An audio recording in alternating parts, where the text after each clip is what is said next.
Hello, my name's Noah Sinclair. I'm 28, a software developer in downtown Denver. By day, I code back-end systems for a mid-sized tech firm, fixing bugs and optimizing databases. By night, I tinker with music on my acoustic guitar, composing little melodies that no one hears but me. It's a quiet life, or at least it was until everything fell apart. I grew up in the suburbs here, went to college for computer science, and thought I had it all figured out. That was before Melody. We met 3 years ago at a mutual friend's barbecue. She was vibrant with that effortless laugh that could light up a room. We dated, fell in love, or so I thought, and got engaged last spring. The wedding was planned for today, an outdoor ceremony at the Central Square in Denver, with fairy lights strung across the trees and a band playing our favorite songs. I even wrote a piece for the occasion, a soft acoustic tune I'd play as she walked down the aisle. But that was before I found out about him. Her coworker, the one she'd been seeing behind my back for months. She called off our engagement 2 weeks before the date, saying she needed space, that she wasn't ready. I believed her at first until the rumors started. Turns out she was ready, just not with me. Today, I couldn't stay away. I parked a block from the square, far enough not to be seen, but close enough to torture myself. The ceremony was in full swing. Guests in sundresses and suits milled about, laughing under the afternoon sun. The arch was decorated with white roses, just like we'd planned. And there she was, Melody, in a flowing white gown, her hair pinned up with flowers. She looked beautiful, radiant even. But the man at her side wasn't me.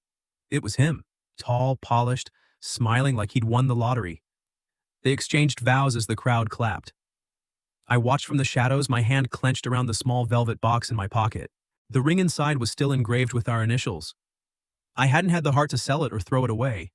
Fireworks exploded overhead as they kissed, sealing what should have been our future. The bangs echoed like gunshots in my chest. My throat tightened and hot tears blurred my vision. I couldn't breathe. Why was I here? To confirm the pain, to punish myself? I turned and ran, my shoes pounding the pavement. The city blurred around me, skyscrapers, coffee shops, people going about their day like nothing had shattered. I didn't know where I was going, just away. Away from the laughter, the cheers, the life that had slipped through my fingers. My lungs burned as I cut through a side street toward the park by the lake. The path was uneven, lined with joggers and dog walkers enjoying the crisp fall air. I wasn't watching where I was going, my mind replaying the scene over and over, her smile for him, the ring on her finger that wasn't mine. Suddenly, a flash of movement, a woman bending over a bicycle on the path ahead. I swerved at the last second, skidding to a stop just inches from her. My heart, already racing, nearly burst. She straightened up, brushing a strand of dark hair from her face. Mid-30s, maybe older, hard to tell with the way she carried herself, confident but not imposing. She wore a simple jacket over jeans and her hands were smudged with grease from the bike chain she'd been fiddling with. Her eyes met mine, brown and steady, not angry, just amused. "Whoa there," she said, her voice calm with a hint of a smile. "You okay? Looked like you were running from a ghost." I gasped for breath, hands on my knees. "Sorry, I didn't see you. Are you hurt?" She waved it off, glancing at her bike. "Nah, just this chain acting up again. But you look like you've seen better days." She tilted her head, studying me. "Did you drop your heart somewhere back there?" "I swear I saw it rolling past my wheel." The joke caught me off guard. It was absurd, but in that moment it pierced through the fog in my head. I let out a shaky laugh, the first real one in weeks. "Something like that, yeah." She chuckled softly, wiping her hands on her jeans. "Well, if you're not in a hurry to keep fleeing, maybe you could give me a hand with this. I'm Renee, by the way, Renee Adler." "Noah," I replied, still catching my breath. I knelt down beside her, examining the derailed chain. My fingers trembled as I realigned it, the mechanical task grounding me.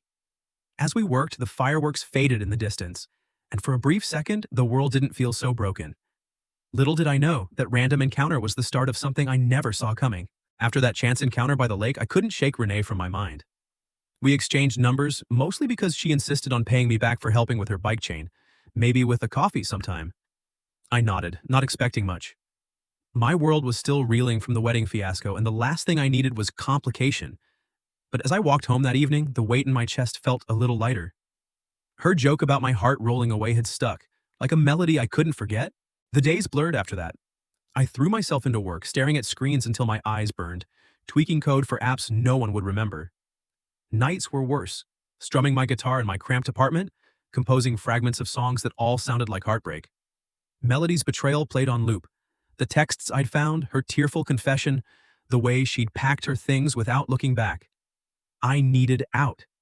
Out of this place that screamed memories. So I scoured listings online and found a one-bedroom in a quieter neighborhood on the edge of the city. It was smaller, older, but affordable and far from the downtown buzz. A fresh start, I told myself. No ghosts here. Moving day was a solo affair. I rented a truck, loaded my boxes, mostly clothes, my guitar, a few books, and drove across town. The new building was a low-rise complex with brick facades and a shared courtyard dotted with potted plants. It felt peaceful, like a place where people actually lived instead of just existed. I hauled my stuff up the stairs, sweat soaking my shirt, and finally collapsed on the bare floor with a beer. The apartment smelled like fresh paint and possibility. For the first time in weeks, I didn't feel like running. The next morning, I stepped out to grab coffee from a nearby shop. As I locked my door, I heard footsteps from the unit next door. The door swung open, and there she was, Renee, balancing a basket of dried lavender in one arm and a watering can in the other. She froze mid-step, her eyes widening in recognition. "No way," she said, a laugh bubbling up. "Don't tell me you're moving in here?" I blinked, equally stunned. "Renee, what are the odds?" She set the basket down, shaking her head with that same amused smile from the park. "Small world, huh? Or maybe Denver's just not big enough. Welcome to the building, neighbor." We stood there for a moment, chuckling at the coincidence. She looked different in the daylight, her hair tied back loosely, wearing a simple blouse and jeans, no grease on her hands this time. But that steady gaze was the same, like she saw right through the chaos I was carrying. I helped her carry the lavender inside her place, which was cozy and lived in. Bookshelves crammed with psychology texts, a few abstract paintings on the walls, and the faint scent of herbal tea. She was a therapist, she explained, working from home mostly, helping people untangle their messes. From that day, our paths crossed effortlessly.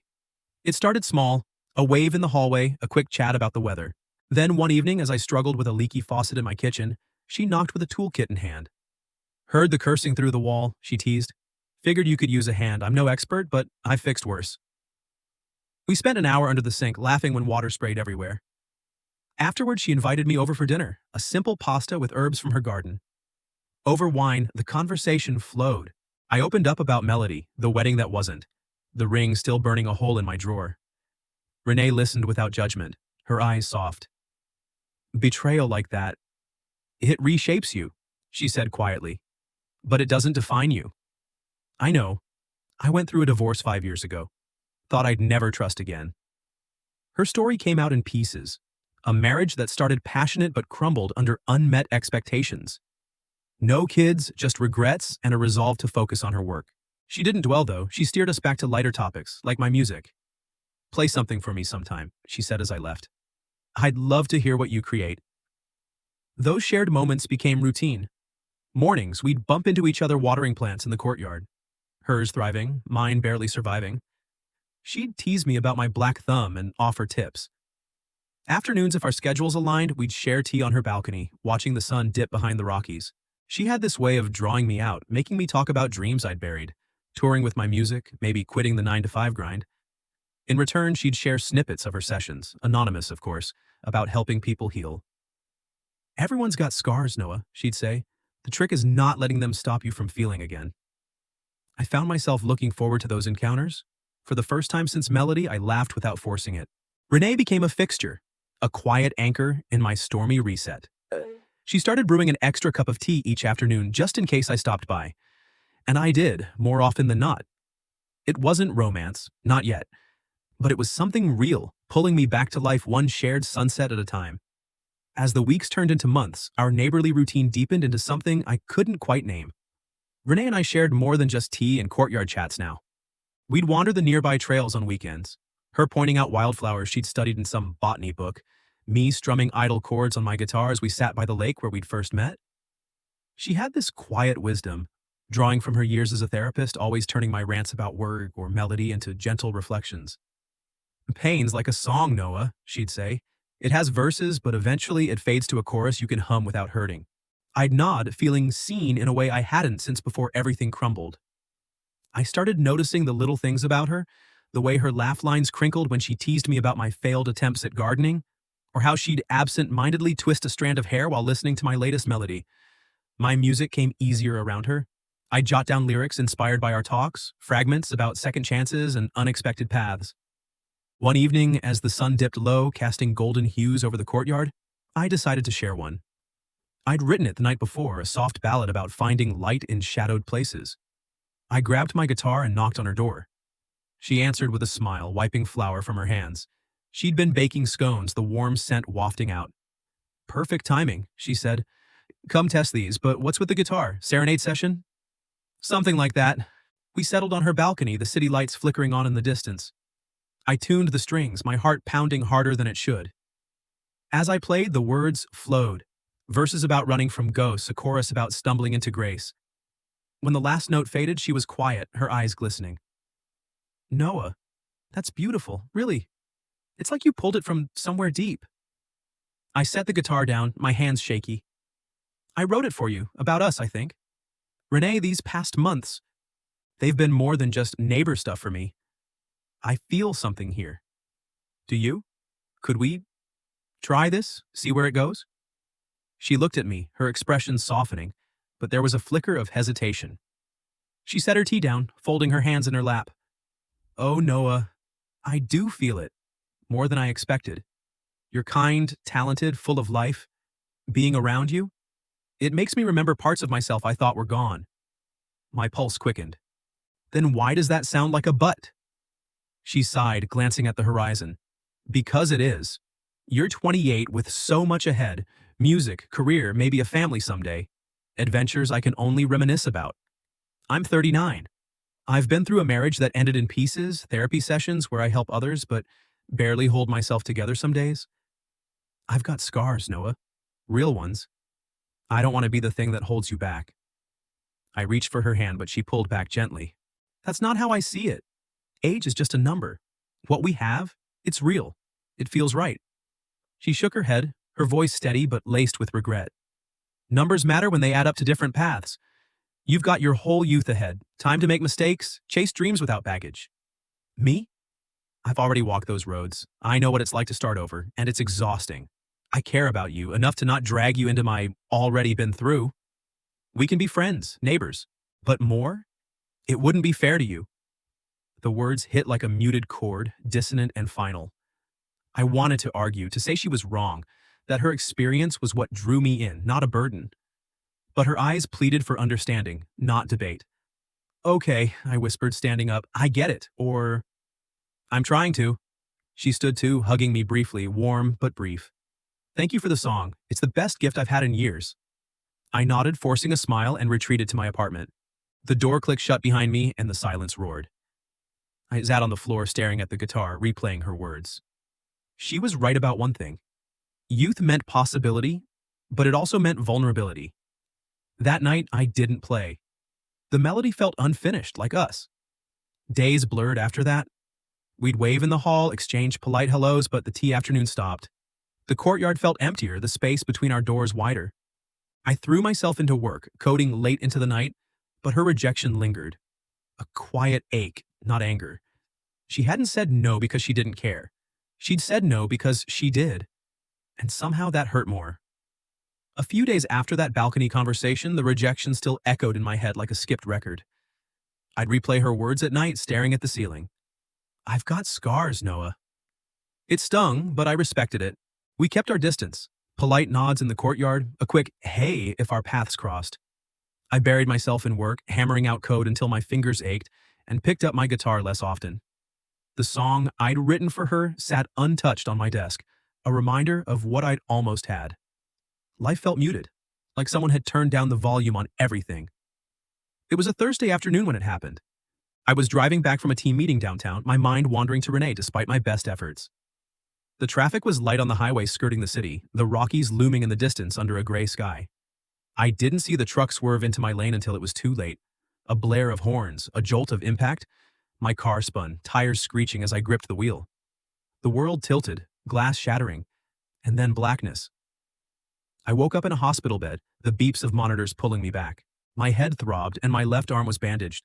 Bruised ribs, a mild concussion, they said. Nothing life-threatening, but enough to shake me. The room was sterile white, sunlight filtering through half-closed blinds. I shifted, wincing, and that's when I noticed it. My guitar case propped against the wall, the folded sheet music from that night tucked on the side table. How had that gotten here? The door creaked open, and there she was. Renee, bursting in with wide eyes, her coat askew like she'd run the whole way. Her hair was messy, cheeks flushed, and she clutched her bag so tight her knuckles were white. She stopped at the foot of the bed, scanning me as if checking for every possible injury. "Noah," she breathed, her voice cracking. "Oh God, I came as soon as I heard. The building manager called, said they found my number in your emergency contacts. I don't even know how—" I blinked, piecing it together. I'd added her weeks ago, just in case, without thinking much of it. "Yeah, I'm sorry to drag you into this. It's not as bad as it looks. Just a fender bender, really." She moved closer, dropping her bag on the chair and sinking onto the edge of the bed. Her hand hovered near mine, then gently took it. "A fender bender? You could have been killed. When I got the call, I was in the middle of a session, mid-sentence with a client. I left. Told them it was an emergency and ran out." She laughed weakly, but her eyes were glassy. "Me, the therapist who tells everyone to stay calm. I haven't felt panic like that in years." I squeezed her hand, the warmth grounding me amid the hospital chill. "Hey, I'm okay, really. Docs say I'll be out by tomorrow." She nodded, but didn't let go. Her thumb traced small circles on my skin, a subconscious gesture. I thought I'd gotten good at not fearing loss. After the divorce, I built walls, focused on work, on helping others heal so I wouldn't have to face my own voids. But hearing about the accident, it hit me. The idea of you not being there, next door, with your guitar strums leaking through the wall at night, it terrified me. For the first time in so long, I was scared of losing someone. Her words hung in the air, raw and unguarded. I searched her face, the faint lines around her eyes, the vulnerability she'd hidden so well. "Renee, that song, the one I played for you, it's here. How?" She glanced at the sheet music, a small smile breaking through. "I slipped it under your door the next morning after our talk. Thought you might want it back. Guess it ended up in your car somehow." I pulled her closer, ignoring the twinge in my ribs. "You were right about the scars. We both have them. But maybe that's why this feels different. I'm not asking you to start over from scratch. I'm not looking for some perfect youthful romance. I want to walk beside you, through whatever comes, no rush, no pressure. Just us, step by step." She leaned in, her forehead resting against mine. "I've been so afraid of holding you back. But lying to myself about not feeling this? That's worse." Her voice trembled. "Okay, let's try. But slow, Noah. Promise me we'll take it slow." "I promise." We stayed like that, her hand in mine, the monitors beeping softly in rhythm with our breaths. When the nurse came in to check on me, Renee didn't pull away. She stayed through the evening, fetching bad hospital coffee and sharing stories to distract me from the pain. As the sun set outside the window, painting the room orange, I realized this accident, this scare, had cracked open what her rejection had sealed. We weren't jumping in blind. We were choosing each other, scars and all. For the first time, the future didn't feel like a void. It felt like possibility.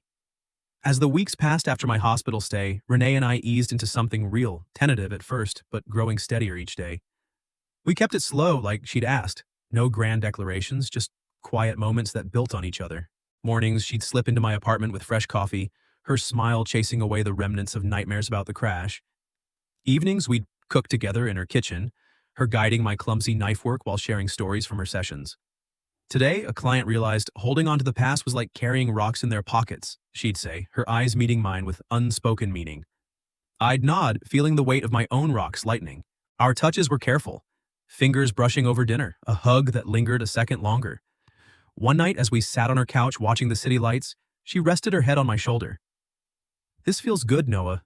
Scary, but good." I kissed her forehead, whispering, "Me too."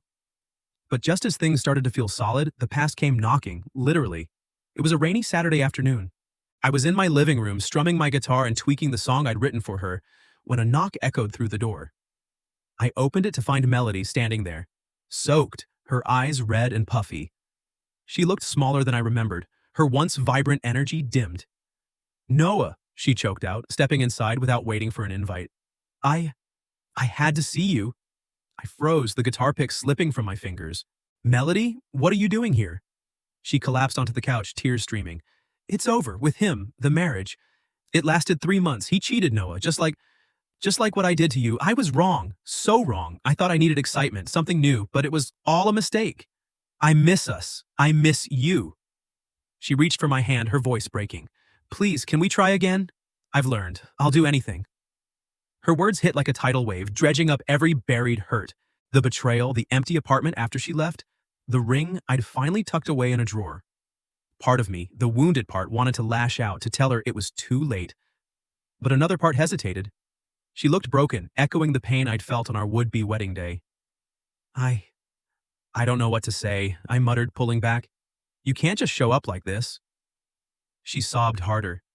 I know I hurt you, but seeing how empty everything is without you? Please, Noah, we were good together. We can be again. I didn't respond. My mind raced. Flashes of our old life mixed with images of Renee next door, her steady presence pulling me forward. Melody stayed for an hour, pleading, reminiscing about our shared dreams. When she finally left, hugging me tightly, I stood there, numb. I didn't promise anything, but I didn't shut her down either. The silence felt like betrayal to myself. That evening, I knocked on Renee's door, needing her calm to sort through the chaos, but she didn't answer. I tried again the next morning, nothing. Worry gnawed at me. By afternoon, I found a note slipped under my door, her handwriting neat but hurried. Noah, I saw her leave. I heard enough through the wall. I won't be the rebound, the safe choice after she rejected you. You deserve to heal on your terms, not mine. Take care. Renee. My stomach dropped. She'd overheard. The thin walls we'd joked about had betrayed us. I rushed to her apartment, knocking frantically. No answer. Peering through the window, I saw boxes stacked inside, half-packed, her bookshelves empty. She was gone? Panic surged. I called her number. It went straight to voicemail. Renee, please. It's not what you think. Call me back. Days blurred into a haze. Work was mechanical. My guitar gathered dust. Melody texted relentlessly, suggesting coffee, a fresh start. I ignored her, but the doubt crept in. Was Renee right? Was I clinging to her because she was safe after Melody's chaos? I wandered the empty courtyard, the plants she'd tended wilting without her care. One night, unable to sleep, I pulled out the sheet music from the hospital, the one she'd returned. Flipping through, I noticed something. Faint pencil marks in the margins. She'd edited it, softening a chord here, adding a lyric there. In the quiet after the storm, we find our way home. Her touch, even in absence, hit me like a revelation. This wasn't rebound. This was real, deeper than Melody's flash, steadier than my fears. I grabbed my keys, heart pounding. I had to find her. Asking the building manager, I learned she'd left a forwarding address, a small town an hour away near the mountains. She'd mentioned it once, a quiet spot where she retreated for clarity. I drove through the night, rain slickening the roads, my mind fixed on her words about scars. When I arrived at the modest cabin at dawn, she opened the door, surprise flickering across her face. Noah, how? I couldn't let you go, I said, stepping forward. Melody means nothing now. You're the one I choose, not because of her, but because of us. She hesitated, then pulled me inside, the door clicking shut behind us. But as we talked, tears and truth spilling out, I realized she'd already started unpacking. Not just boxes, but walls. We weren't fixed yet, but we were together. Months dragged on after Renee left, each one heavier than the last. I threw myself into routines to numb the ache. Long hours at work, debugging endless lines of code. Solitary hikes in the foothills where the air bit cold and sharp. The apartment felt haunted without her next door. No more herbal scents wafting through the vents. No quiet knocks with offers of tea. I'd stare at the note she'd left, her words etched in my mind. I won't be the rebound. It wasn't anger that kept me up at night. It was regret. Regret for not shutting Melody down faster, for letting old wounds reopen and scare her away. I tried dating once or twice. Coffee with a coworker, a blind setup from a friend. But it felt forced, empty. No one listened like she did. No one made the silence comfortable. My music suffered too. The guitar gathered dust in the corner, the edited sheet music tucked away like a secret I couldn't face. Work sent me on a trip to a small conference in the mountains, a welcome distraction. I drove up winding roads lined with aspens turning gold, the altitude clearing my head, if not my heart. The event was in a quaint town nestled between peaks, all log cabins and mom-and-pop shops. After the last panel, I wandered, craving solitude. A sign caught my eye. Renee's Garden, etched on a wooden plaque above a cozy cafe door. My breath hitched. Renee? It couldn't be. But the name pulled me in like a forgotten melody. I pushed open the door, a bell tinkling softly. The place was warm, inviting. Exposed brick walls adorned with dried flowers and shelves of herbal teas. A few patrons sat at mismatched tables, sipping from steaming mugs. Soft jazz played from hidden speakers, and the air smelled of fresh-baked bread and lavender. My eyes scanned the room, landing on a small upright piano in the corner. Taped to the wall above it was a framed sheet of music, the very one I'd written with her pencil edits visible even from afar. My heart slammed against my ribs. This wasn't coincidence. This was her. Behind the counter, wiping a glass with a towel, was Renee. She looked up, her movements freezing mid-wipe. Her hair was shorter, framing her face in soft waves, and she wore an apron over a simple sweater. But those eyes, the steady brown that had once seen right through me, widened in shock, then softened with something like relief. "Noah," she whispered, setting the glass down. The patrons didn't notice, lost in their conversations, but the world narrowed to just us. I stepped closer, my voice barely above a murmur. "Renee, this place, it's yours?" She nodded, coming around the counter, her hands twisting the towel nervously. "Yeah, I needed a change after everything. Sold the apartment, bought this old spot. It's small, but it's mine. A garden of sorts, peaceful, growing." She glanced at the piano. "I hung your song up. It felt right here." I swallowed hard, the months of silence crashing down. "I looked for you, called, drove to that address the manager gave me, but you were already gone." "Renee, about Melody?" She held up a hand, her expression gentle but firm. "I know, I shouldn't have left like that." But hearing her, seeing you hesitate, it brought back my own fears. I didn't want to be the safe harbor you settled for after the storm. "I didn't hesitate because I wanted her back," I said, stepping closer. "I hesitated because it blindsided me, but you're not a rebound. You're the one who made me want to play again, to feel again. I chose you then, and I'd choose you now." She searched my face, the tension easing. A small smile tugged at her lips. "You've been composing?" "A little, but it's not the same without your edits."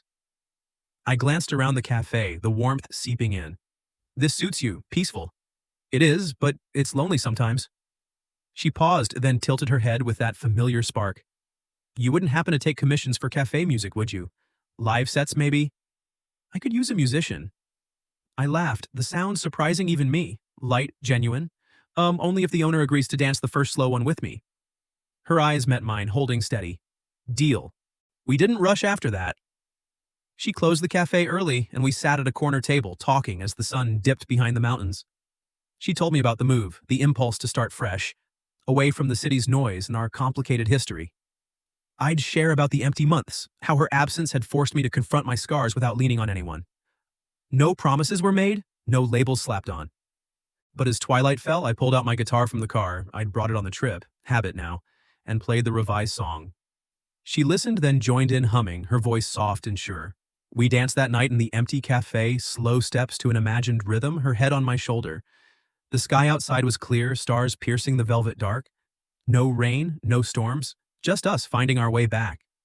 It wasn't a fairy tale reunion, it was real, messy with time lost, but rich with understanding gained. We didn't know what tomorrow held. Maybe visits between the city and mountains, maybe more.